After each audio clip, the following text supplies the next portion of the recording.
So in the second volume of Harry Potter, correct me if I have any of these details wrong, you remember there's that snake, the basilisk. So there's this magic castle, right?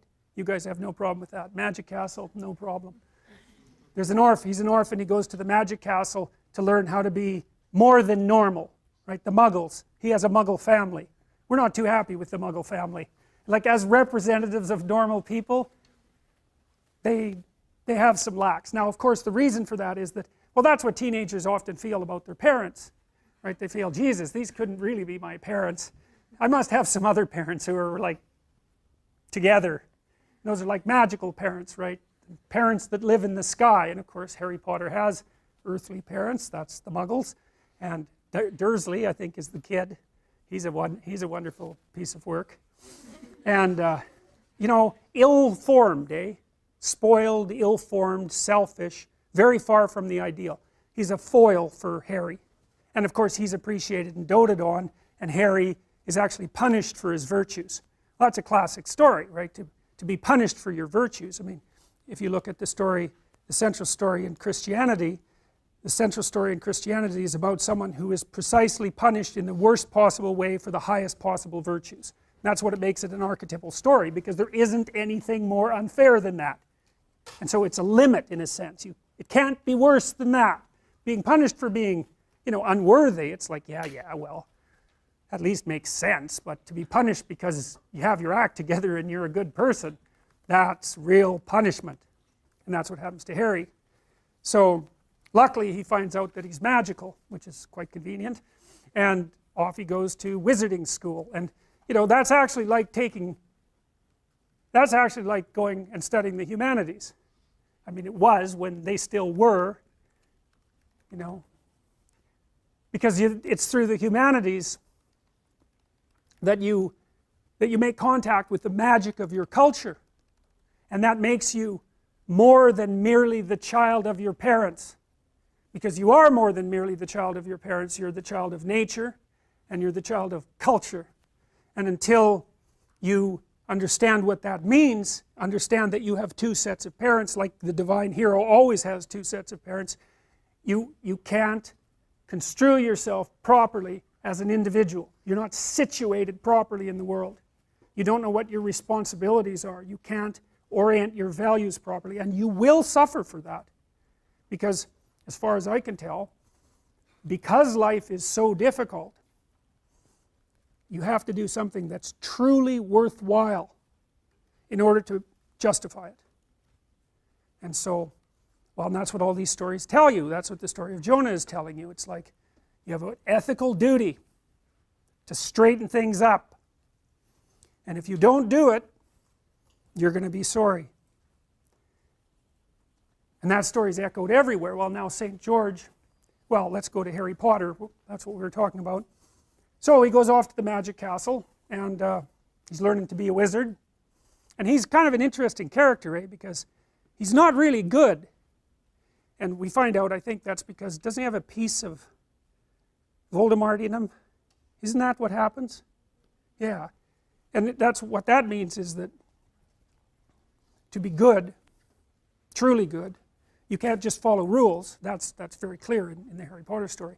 And you also have to be able to understand malevolence.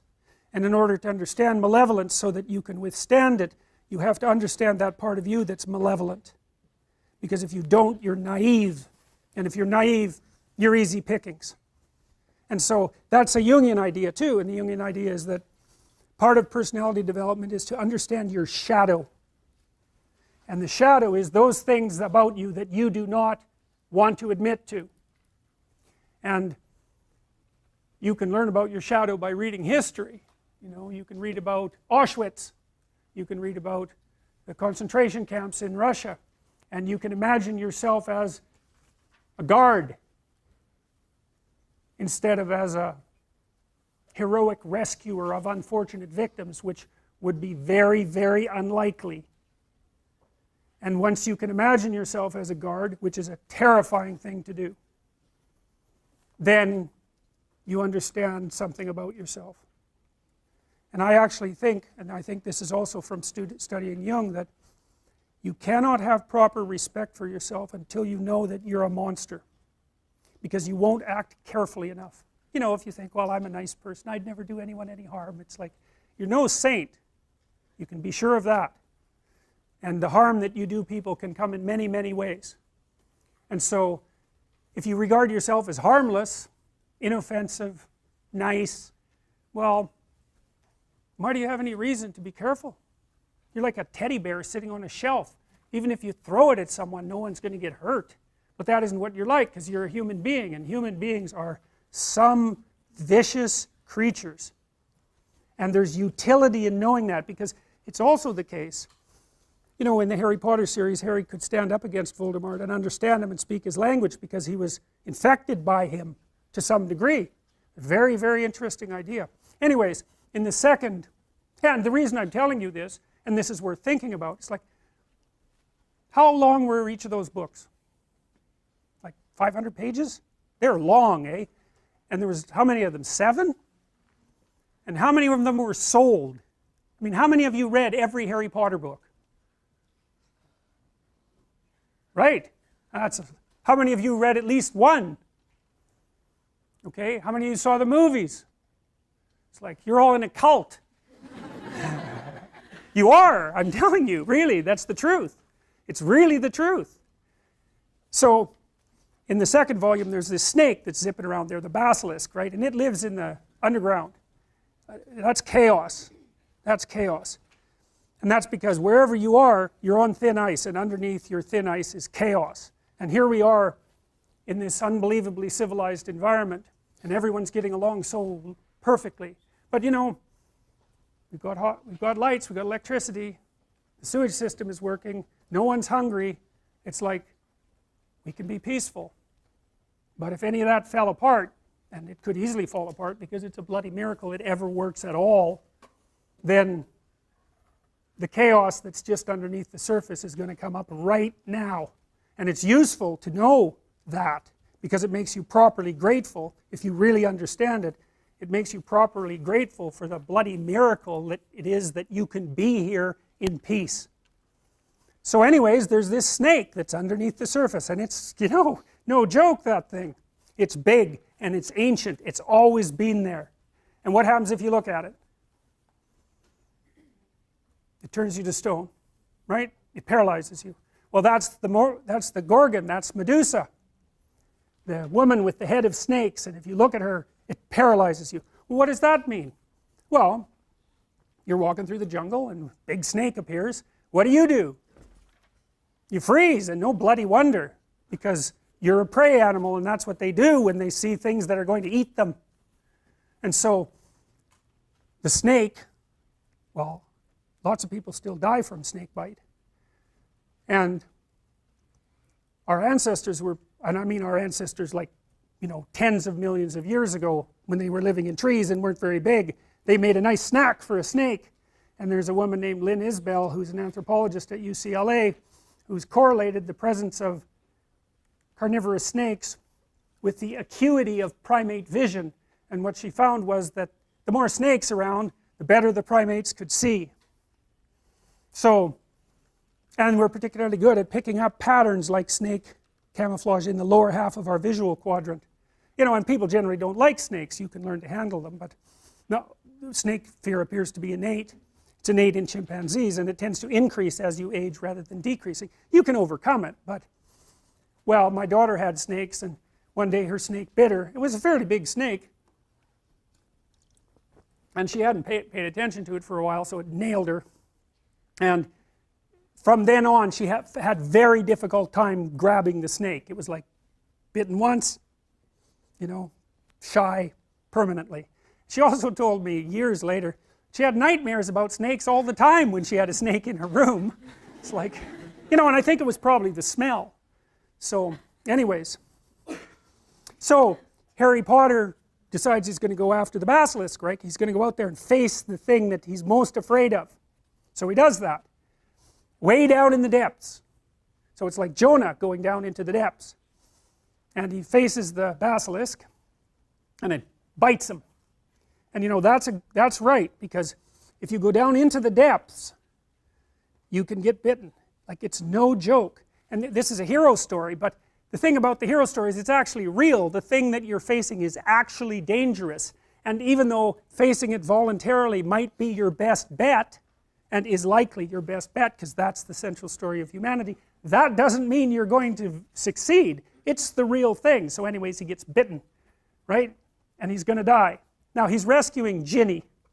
So that's the St. George story. If you go after, like, dragons like to capture virgins. God only knows why. I think it's because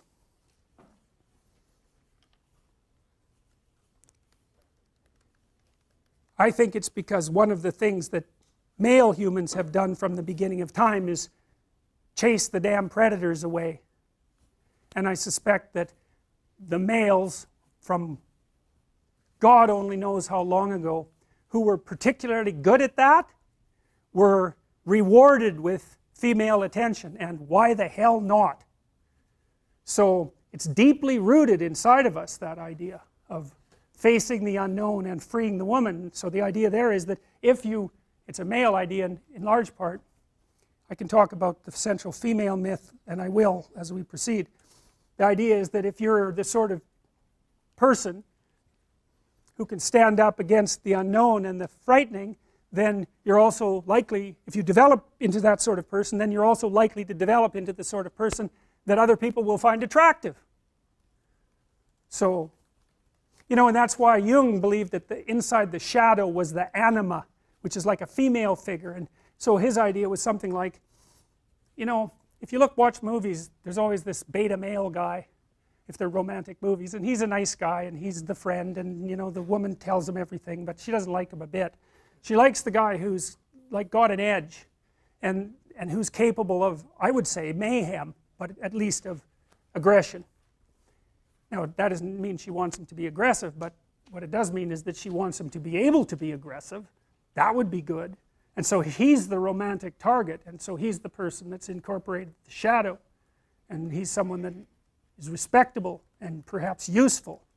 And so, well, that's a very old story.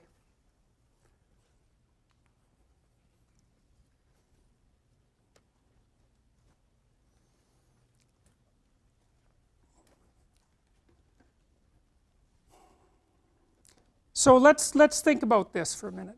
I've already offered you a proposition, and I think it's an important proposition, and I'm offering you this proposition so that you can make sense of art and literature and mythology and religion and dance and all those strange ritualistic things that human beings do, which seem central to us, including, not least, the ineradicable tendency of us to seek out stories of heroes.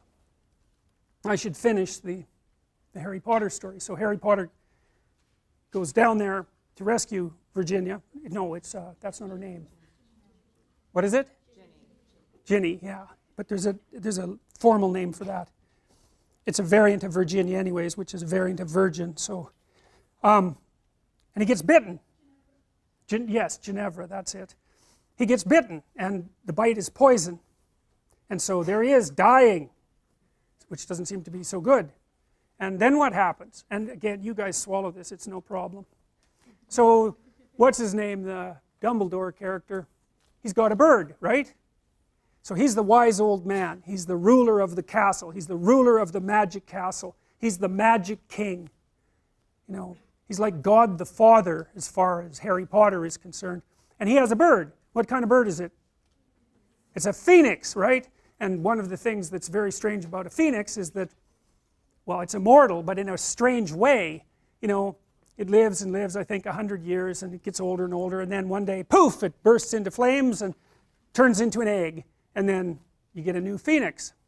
So that's a symbol of transformation. It's a symbol of transformation. The bird is a spirit or psyche. And so here's what it means, in part. You know how when you learn a lesson in your life that's not very pleasant?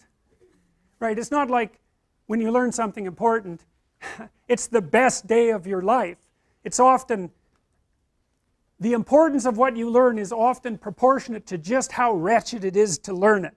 You know, you learn things the hard way. You learn things by getting hit, because obviously if what you're doing is working, you get what you want. There's no learning in that, and that's happy. It's when you're doing something and you hit an obstacle, and maybe you bloody well hit it hard, and then you recoil, and then you down into the depths you go, and you have to sort yourself out, and you realize that you're this particular kind of idiot, and that you should probably fix that, and that's really annoying and difficult, and and maybe you're down in the dumps and anxious for quite a while, and then you get it repaired more or less, and you put yourself back together.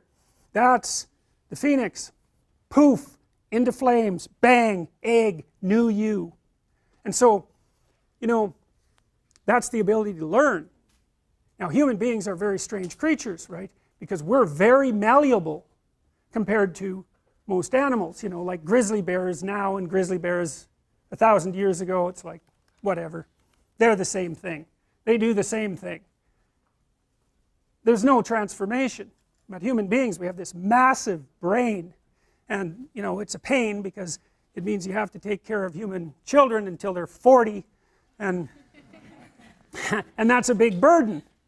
And so we pay a big price for it. It also makes childbirth very difficult, and it's costly. You have to eat a lot because you have a big brain, because it uses up a lot of energy. And so you pay a price for it. But the advantage is you're plastic. You can learn.